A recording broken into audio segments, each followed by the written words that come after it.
Hi everybody, welcome back to DayZ, and in this video I'm going to be showing you how to install the DayZ Dog Mod and some of the features about it as well, and sort of hints and tips for installation.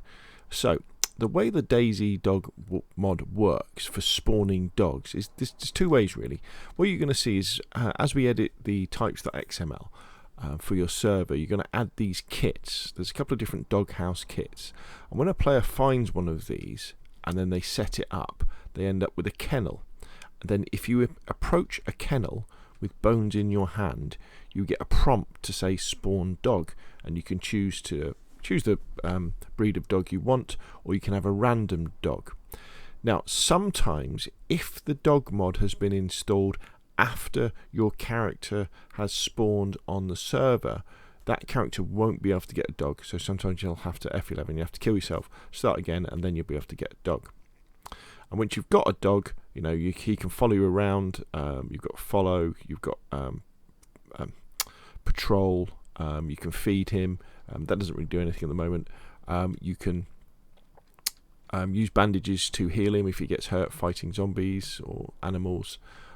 You can put a jacket on him. There's a few of these that will spawn around the map, and you can use on your number pad. You can use slash to make him follow you, and you can press star to make him patrol. So we'll go off into the distance, or he should do wherever you're looking. He should patrol. Go on. Sometimes they don't like. There he goes. Well done. And then if you press plus on the numpad, he'll teleport back to you, so you know if you get stuck or anything like that. If you get in a vehicle, he'll come with you. You don't see him, unfortunately, so that's really good. If you log off, again he logs off with you, then logs back in. If you press F7 and point at an animal or a zombie, he will go off and he'll attack them and kill them. If you put a jacket on him, like one of these jackets, come here. Here we go, and we just say stay here. And we can take this jacket that's on the ground and we can put it on the doggy. He's now got inventory on him as well, plus he's wearing a nice jacket. And what will be coming are collars, a gas mask, and what Hunter's working on is the ability to tell him to hunt. Like, I mean, they will hunt at the moment, but if he kills a chicken, he'll put the chicken in his mouth, and then you can recall him and he'll bring the chicken to you, which is really cool. Now the other way that you can get a dog, if you install the mod in the full version, is there's wild dogs roaming the land, just like wild wolves. And I'm going to show you how to do that as well. And again, you can go up to those with food, and they will then, if you haven't got a dog already, they will then become your pal for life. Just bear in mind, you can only ever have one dog. Now there's a few other things in the files as well.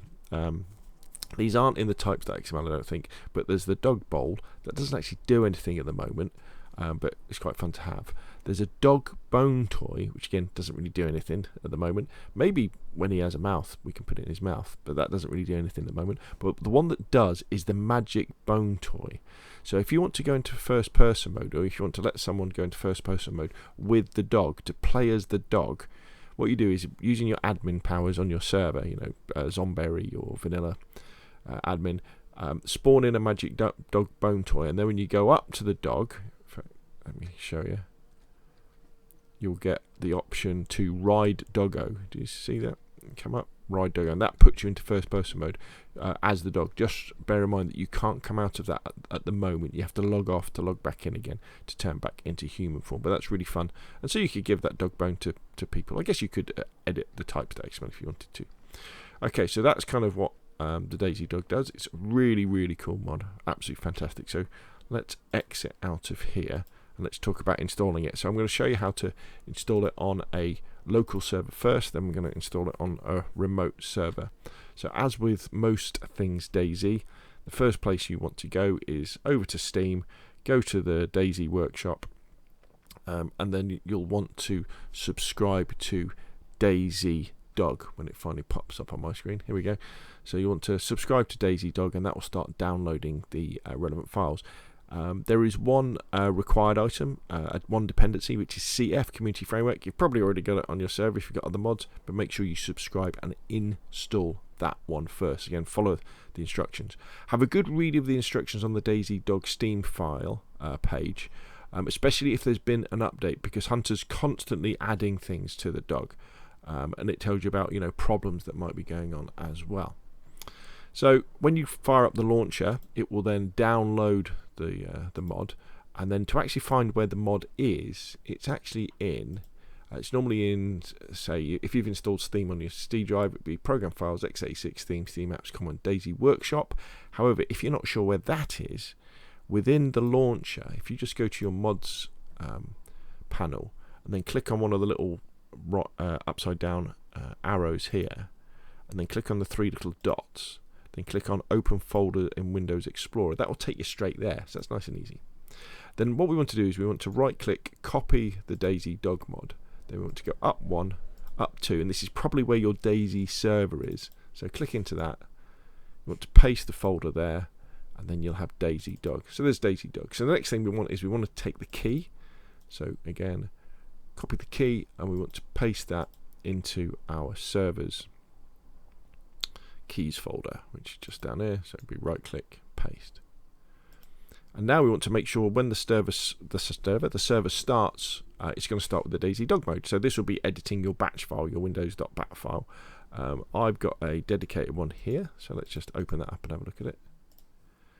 And what you're looking for is the start line. So, and within the start line, there'll be a section with the mod in. So as you can see, it says mod, community framework, zombie admin tools, and then at the end we've got @DayZ Dog.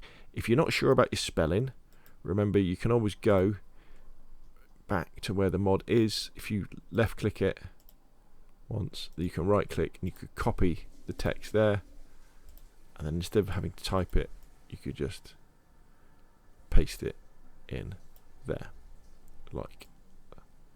So right click and then it would be paste, and then you would save that. So that's the kind of mod almost ready to go. Now we need to add the extra XML bits and the types bits and all that sort of stuff, and that is all within the mod itself. So on your server, if you go back into the DayZ Dog Mod, you'll see we've got a types section here, and then we've got dog territories, and we're going to do stuff with all these files. The README refers to if you have a problem with the dogs where they keep spinning around all the time.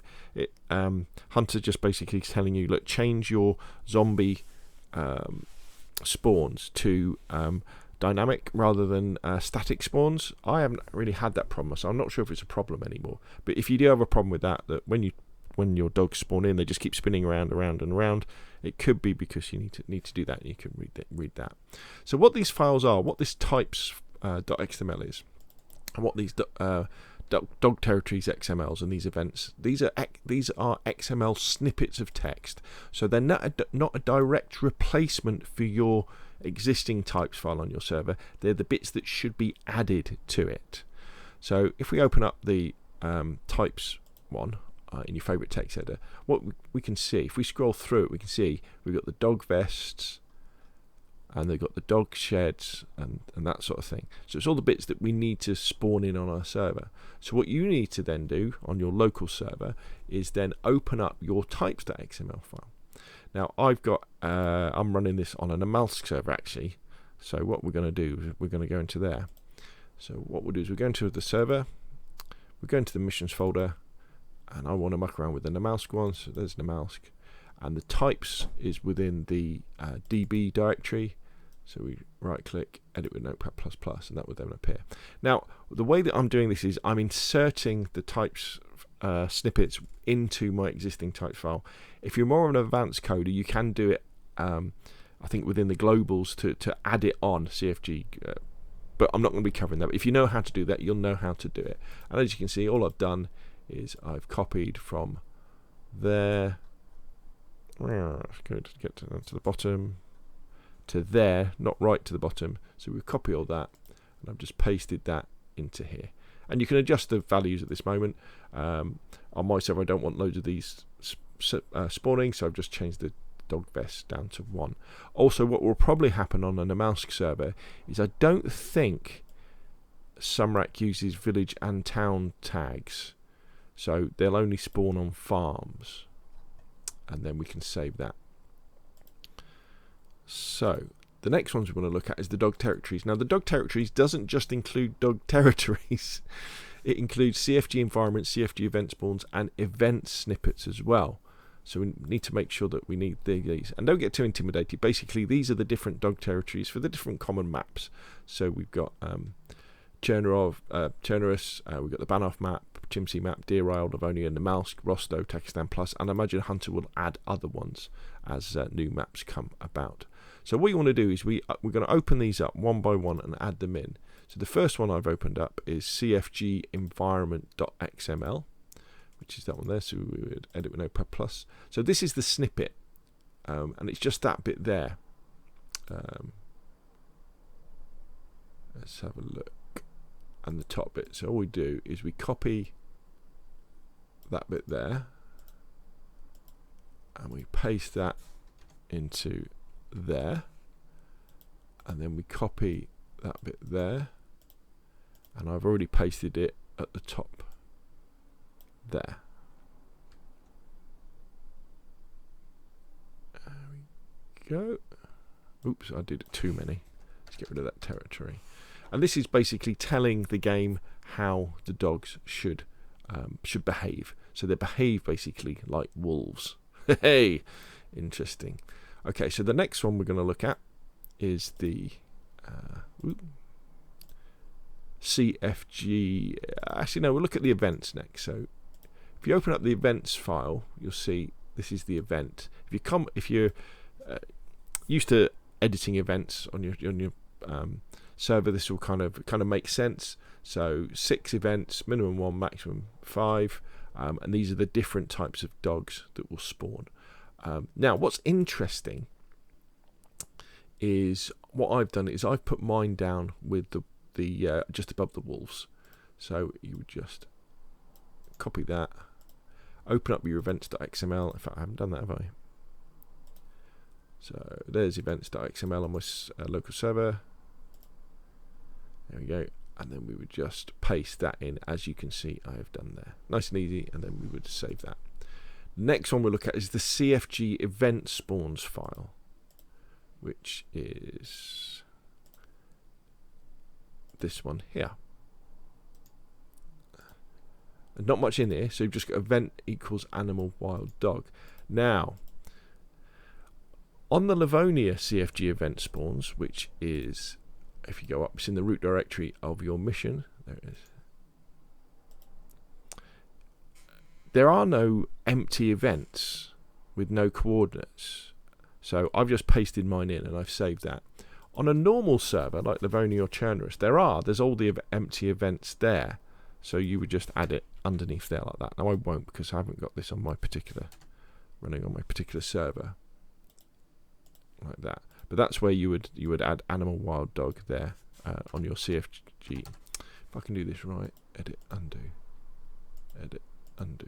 There we go. We just want to delete that because I don't want that on that particular file. So it just goes at the bottom before event posdef, and then you would paste it in there. And I think that's almost it, isn't it? So the final thing is the territories, which we've got. So we've got Dog Terrier, Banner, Chimsey, Livonia, and Malsk. Now I'm interested in the Malsk, so we're going to copy that, and we're going to go to our env folder, and we're just going to paste that in there. So we've got our dog territories in the Malsk, because if you remember, that is referred to in the CFG environment file at the top, env dog territories. So we've got all the files in the correct place now. We've got our batch file done.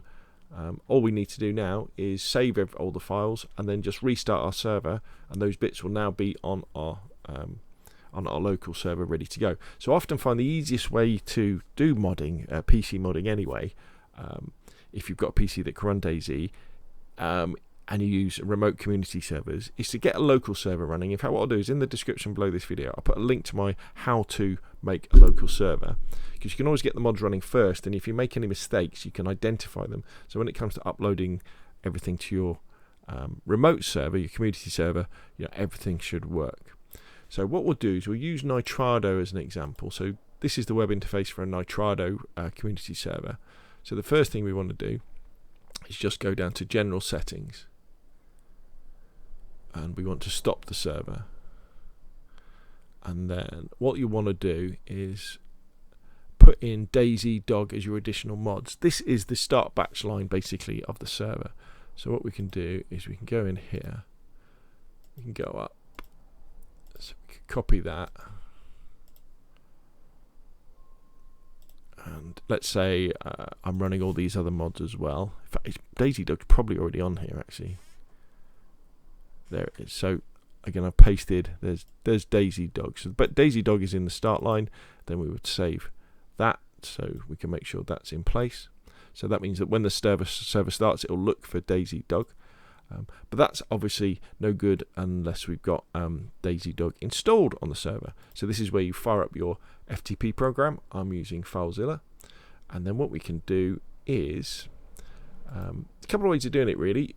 If you've just installed DayZ Dog on your local server and you know it works, you could use that directory to upload to your remote directory. So what we have here is on the left, this is my local PC, and on the right, this is the remote server.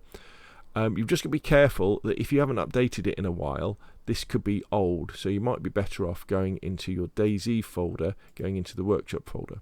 Again, if you're having trouble finding where this is, if you just go back to where you've got your server open, go up a couple, go into DayZ, go into workshop. If you click at the top, left click where this address line is, it gives you a directory address which you can then copy, and then you can paste that up here, and that will then take you straight there.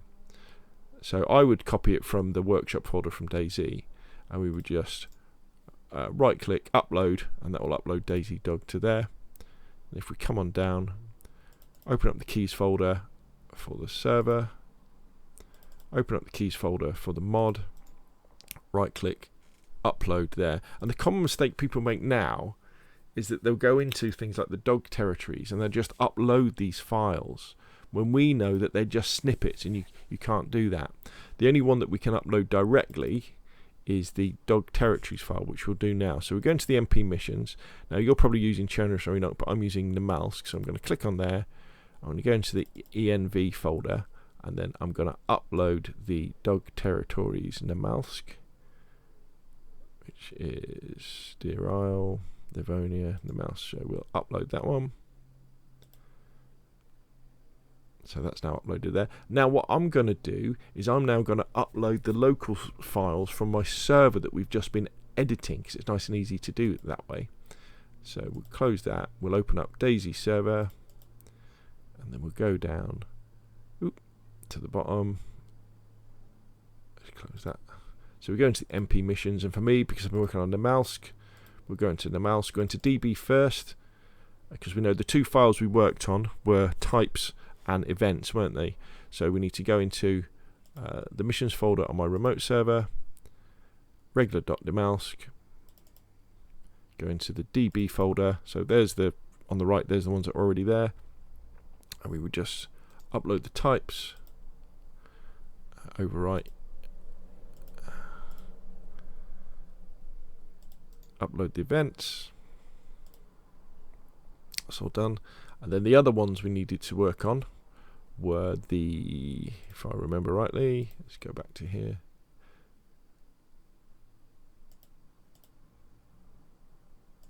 So if we go back into the DayZ Dog folder, we can see we need to upload the CFG environment, the CFG event spawns, and that's it. So it's in CFG environment and CFG event spawns next, which are in the root directory. So if we click on regular.namalsk, click on regular.namalsk there, and we scroll down. So CFG event spawns, CFG economy, environment, event spawns, there it is. So we upload that one, so that one will upload to there. And the other one was CFG environment, which is just above it. So upload that one. You can see they've changed to today's date, so I know they're up to date. Just a final check. CFG environment, CFG event spawns. We've already uploaded the dog territories. We've done the events, and we've done the types. And that is it really. So what we would do now is we've uploaded all the correct files, we've put the key in the right place, we've added the DayZ Dog to the start line of the additional mods on our server. So now we could restart the server, or start the server, it will probably say, and then with a bit of luck you should see DayZ Dog. Just remember the fact that if your character was created before the dog mod was installed on your server, chances are when he goes up to a kennel or goes up to a wild dog with some bones in his hand, he won't be able to spawn a dog, won't be able to domesticate a dog either. You'll have to kill that character, start again, and then you should find that you can get a dog, no problem at all. So there we go, DayZ Dog by Hunterz. Absolutely fantastic mod. Honestly, it really is great fun. You should talk to your server admins and ask them to install this dog. It seems to be fairly reliable. I don't really have any problems with it causing problems with other mods either, and especially for lone wolf players who play DayZ by themselves. The fact that you can have a friend along that you can talk to and you can get to do stuff is really brilliant. So there we go. So any questions, put them down below. Remember, there are discussions and comments on the DayZ Dog mod on Steam as well. Thank you very much for Hunter for creating this mod. Thanks to you for watching. If you enjoyed the video, hit like. If you want to see more, press subscribe. I will of course see you again soon.